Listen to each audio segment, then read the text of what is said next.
की आज जिथे 600-700 फुटावर पाण्याची खोली गेली, भविष्यात जर ती 1000 फुटावर गेली तर 1000 फुटांना पाणी येणार नाही, फक्त क्षार येतील आणि हे क्षार काय करतील तर आपल्याला वेगवेगळ्या आजार लावतात. म्हणून आपल्याला विनंती करणार, साधं एक उदाहरण देतो, आपल्या मनाला पटलं तर बोला, किंवा कदाचित तुम्हाला वाटलं की उडत हा बुद्धीचे अकलीचे तारे तोडतोय तर माफ करा, पण साधं घ्या.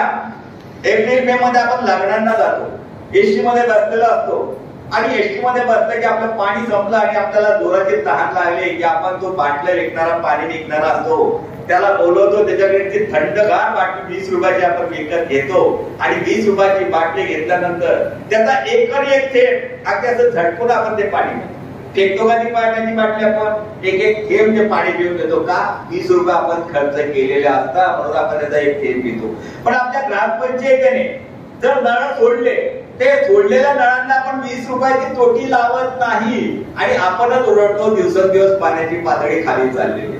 आपलीच पातळी चालली आहे तर पाण्याची पातळी खाली जाणारच आहे. आपल्याला सुधारावं लागणार, भविष्यासाठी आपल्याला सुधारावं लागणार. शासनाचे भयंकर योजना आहे. शेती आता पूर्वीची शेती आपल्याला परवडणारी नाही म्हणून सायंटिफिकली शेती आपल्याला करावं लागणार. महाराष्ट्र शासन यासाठी आपल्याला पण ट्रॅक्टर लागत असेल तर ट्रॅक्टरला आपण अप्लाय केलं तर आपल्याला ट्रॅक्टर देतं, नांगर देतो, टिलर